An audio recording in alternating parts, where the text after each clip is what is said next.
14 Juni 2020, USG yang diubahkan Tuhan. Mari kita berdoa. Tuhan Yesus berkati kami agar ada damai sejahtera dalam mendengarkan kesaksian yang Engkau lakukan bagi anak-anak yang terpilih dalam nama Tuhan Yesus. Amin. Lukas 1 ayat 37, sebab bagi Allah tidak ada yang mustahil. Yeremia 32 ayat 27, sesungguhnya akulah Tuhan Allah segala makhluk. Adakah sesuatu pun yang mustahil untukku? Suatu hari saya melayani seorang ibu dengan 3 anak. Anak ke-1 laki-laki dan anak kedua perempuan, anak ketiga perempuan juga. Dan saat itu sedang mengandung 8 bulan untuk anak keempat. Masuk ke bulan ke-9 dan sudah dekat waktunya untuk melahirkan.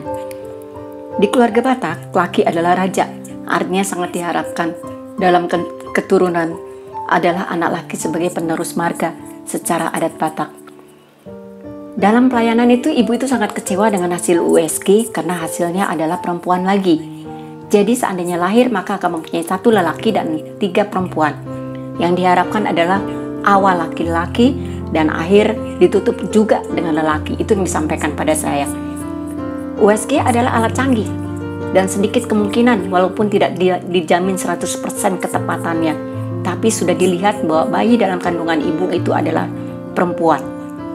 Markus 10 ayat 27, Yesus memandang mereka dan berkata, bagi manusia hal itu tidak mungkin, tapi bukan demikian bagi Allah, sebab segala sesuatu adalah mungkin bagi Allah. Saya katakan pada ibu itu bahwa tidak ada yang mustahil bila dengan hati bersungguh-sungguh meminta pada Tuhan Yesus. Maka Tuhan Yesus akan memberi anak laki-laki walaupun dokter sudah katakan perempuan. Ibu itu menjawab, Lea, tidak mungkin Tuhan mau merubah bayi ini dan saya tidak percaya itu. Jangan bicara yang tidak-tidak. Aku tidak percaya. Pokoknya aku gak percaya sama Tuhan. Lalu saya tanyakan, apa maksud ibu mau dilayani untuk didoakan, Bu? Ibu datang dan minta doa untuk didoakan agar bayi itu laki-laki. Tapi begitu dikatakan firman Tuhan, tidak ada yang mustahil bagi Tuhan, ibu tidak percaya.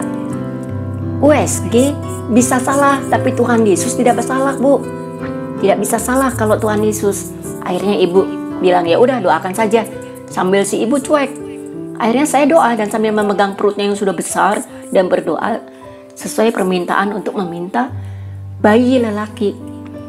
Ibu itu mengatakan lagi, jangan bicara seenaknya, mana ada Tuhan rubah dari perempuan jadi laki. Saya tidak percaya. Masih gerutu juga, udah minta didoakan masih gerutu juga. Haleluya, puji Tuhan, saya bilang. Saya sabar pada saat itu. Singkat kata, suatu hari ibu ke rumah sakit karena sudah kontraksi. Semalam di rumah sakit, besoknya si ibu itu pulang lagi. Kenapa saya tahu? Karena saya menyewa kamar di tempatnya. Jadi satu rumah. Jadi saya tahu pergi dan pulangnya. Dan begitu pulang pagi, sorenya masuk lagi rumah sakit. Sampai 3 kali bolak-balik keluar masuk kayak setrikaan gitu. Mundar-mandir, maju, mundur, mundar-mandir. Aduh, saya juga nggak kepikir sesuatu gitu. Dan bayi itu tidak lahir-lahir. Pada saat saya di kamar, tiba-tiba ibu itu datang ke kamar saya. Karena sudah 3 kali ke rumah sakit dan dia mungkin diingatkan sesuatu. Dan meminta pada saya untuk mengampuni dia. Loh, saya kaget loh, ibu. Emang kenapa ibu? Kok minta maaf sama saya? Iya, saya sudah menyepelekan Tuhan Yesus dan saya koreksi kenapa kok 3 kali masuk rumah sakit tapi tidak lahir-lahir bayi ini. Dan saya ingat, saya bicara seenaknya sama Lea pada saat mau doa bahwa saya tidak percaya Tuhan. Sekarang Lea harus maafkan saya, doakan saya minta ampun sama Tuhan supaya bayi ini lahir. Saya capek bolak-balik 3 kali, Bu. Saya langsung berdoa dan memegang perut supaya bayi itu lahir dengan selamat dan minta ampun atas ibu itu akan ucapannya kepada Tuhan. Selang selesai 1 jam didoakan, ibu itu tiba-tiba langsung sakit perutnya dan ke rumah sakit lagi untuk ke-4 kalinya.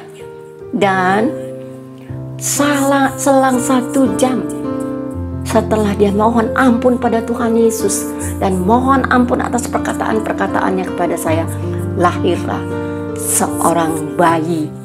Dan hebatnya Tuhan kita Yesus. Dan saya juga bengong dan terheran-heran. Langsung karena dia telepon begitu dia sudah melahirkan. Dia juga terkaget-kaget karena bayi yang dilahirkan adalah lelaki.